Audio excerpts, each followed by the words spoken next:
Você imagina um peixe que nunca saiu da água. Você acha que ele sabe que ele vive na água? Não. Se ele nunca saiu da água, ele não sabe o que não é água.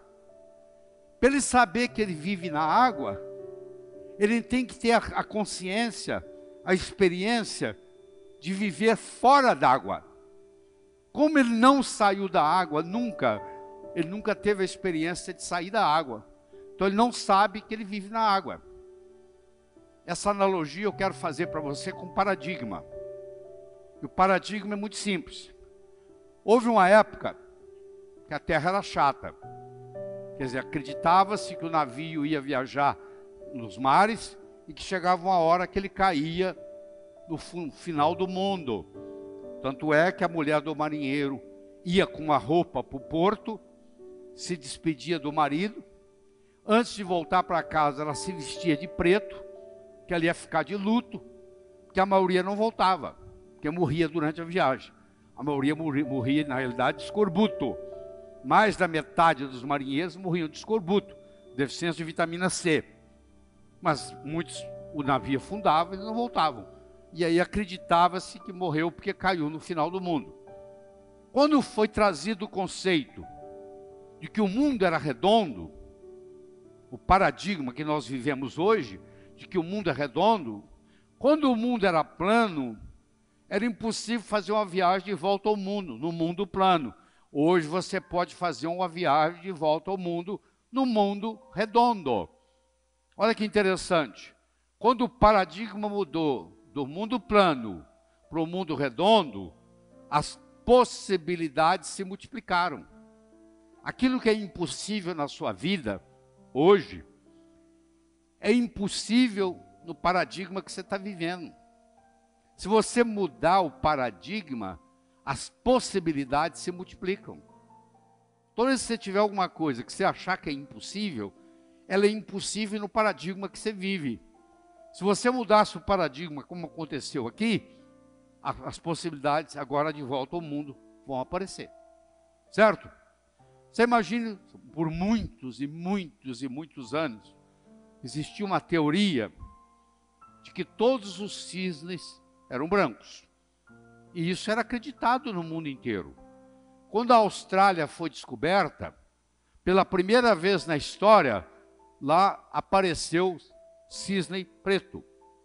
Então essa teoria de anos e anos e anos, de que os cisnes eram brancos, com um exemplo, acabou a história. Isso acontece muito na medicina. A gente tem uma teoria muito sofisticada, até que parece uma doença, até que aparece um exemplo que destrói toda a teoria, por mais sofisticada que ela seja. Se o exemplo encontrado não bate, aquela teoria, você vai me desculpar, ela é obsoleta. Você tem que jogar ela fora e começar a procurar outro paradigma, outro diagrama para explicar.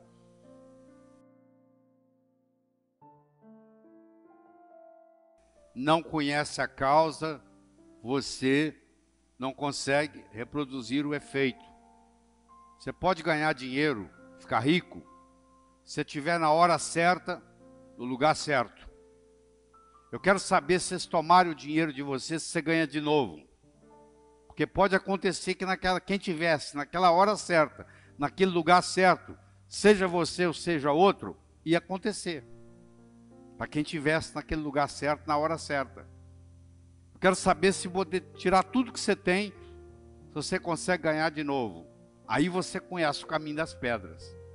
Se você não conhece a causa, você não consegue, na vida, reproduzir os efeitos.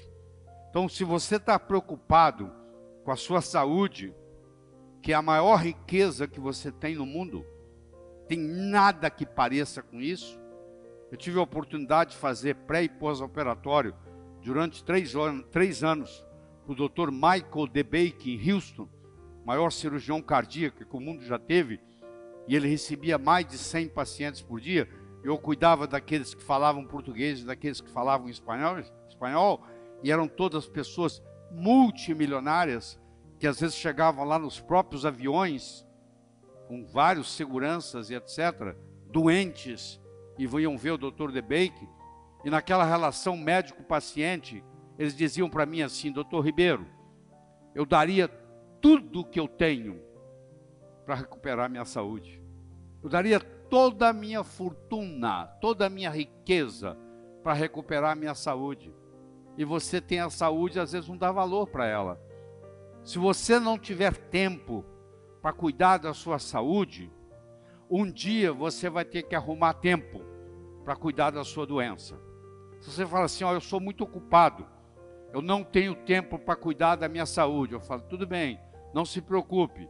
Um dia você vai ter que arrumar tempo para cuidar da sua doença. Eu vou dar para você de presente agora uma pérola. Você vai pegar a pérola, vai olhar para ela na sua mão, não vai ficar segurando ela por muito tempo, você vai colocá-la no bolso. Daqui uma semana, eu vou me encontrar com você, vou lhe entregar uma segunda pérola. De novo, você vai colocá-la na sua mão, não vai esperar muito tempo, vai colocá-la no bolso. Daqui 15 dias eu me encontro com você pela terceira e última vez, e te dou a terceira pérola. E de novo você coloca ela no bolso. Daqui 6 meses, eu me encontro com você e pergunto assim: onde é que estão as pérolas que eu te dei?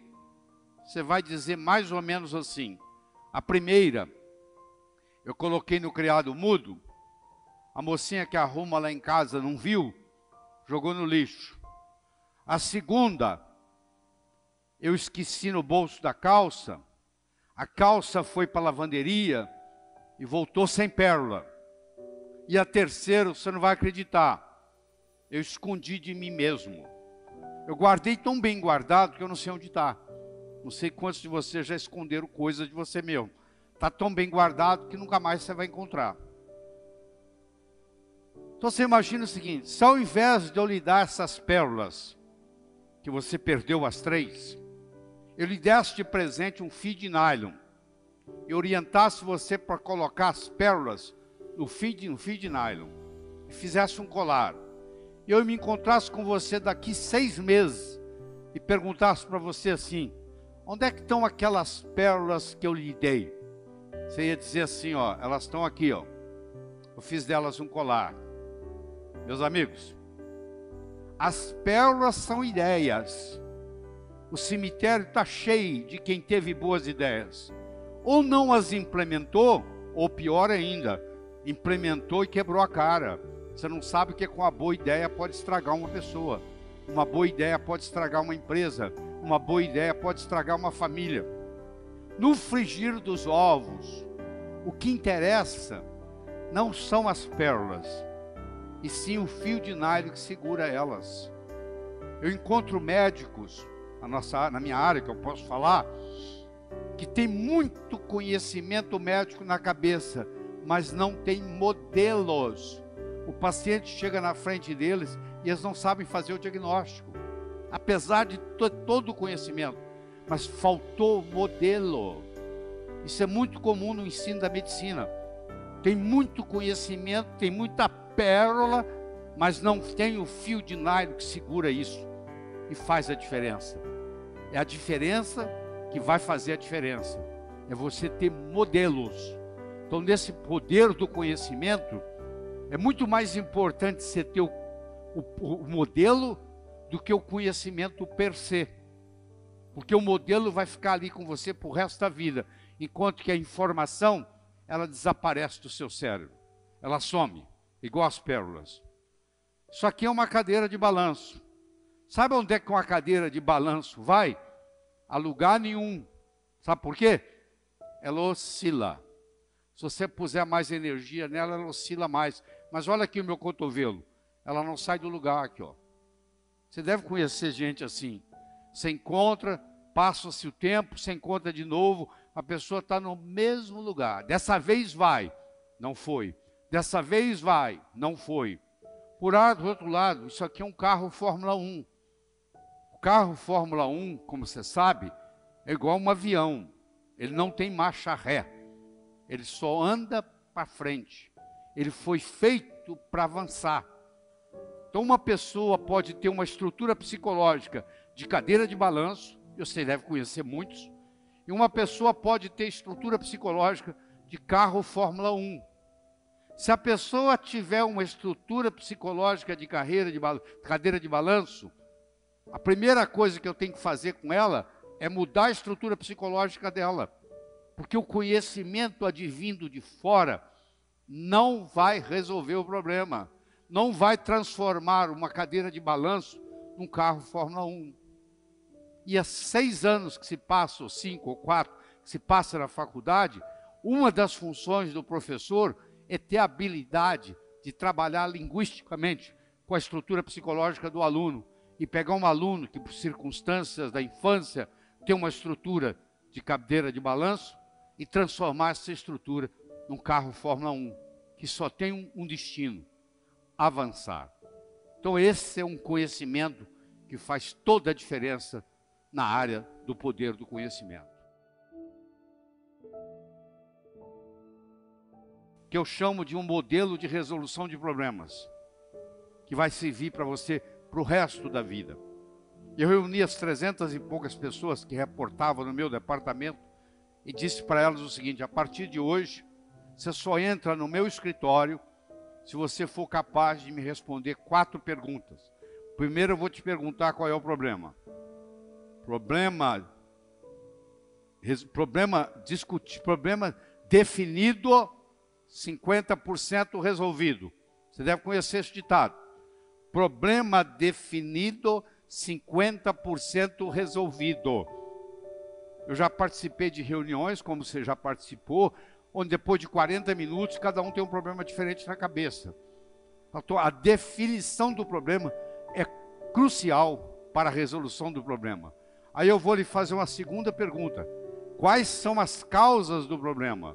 Se o seu pneu dianteiro direito está gastando, e você trocou o pneu e gastou de novo, e você trocou o pneu e gastou de novo, é melhor se alinhar as rodas, porque o problema está no alinhamento das rodas. E aí o seu pneu direito, dianteiro, não vai gastar mais. Quais são as causas? Claro que quando eu pergunto para ele quais são as causas, ele com os colegas começam a trabalhar, começa a ter um trabalho em equipe. Terceiro, eu vou perguntar para você quais são as possíveis soluções. E de novo, o trabalho em equipe vai surgir, porque um vai conversar com o outro, vai perguntar para o outro, vai ligar para um consultor. E finalmente eu vou te perguntar qual é, na sua opinião, a melhor solução. Olha que interessante. O sujeito está pronto para ir na minha sala, bater lá para me incomodar. Aí ele diz: bom, lá ele vai me fazer 4 perguntas. Ele vai me perguntar qual é o problema, quais são as causas do problema, quais são as possíveis soluções e, na minha opinião, qual a melhor. Bom, qual é o problema? Ele vai definir. Problema definido, 50% resolvido. Ele vai ver quais são as causas, ele vai conversar com os colegas. Ele vai identificar as causas. Ele vai ver quais são as possíveis soluções. Ele vai ligar para um consultor e perguntar o que ele acha. E, finalmente, ele vai decidir, na opinião dele, qual é a melhor solução. Sabe qual a conclusão que vai chegar? Não preciso lá no Lair. Olha, eu mesmo resolvi. Então, parou de vir gente me incomodar durante o dia, porque eles aprenderam a fazer isso. Leva isso aí de presente, porque isso aí, em qualquer situação, pessoal ou profissional, vai alavancar o que você tem de conhecimento na vida. Tá bom?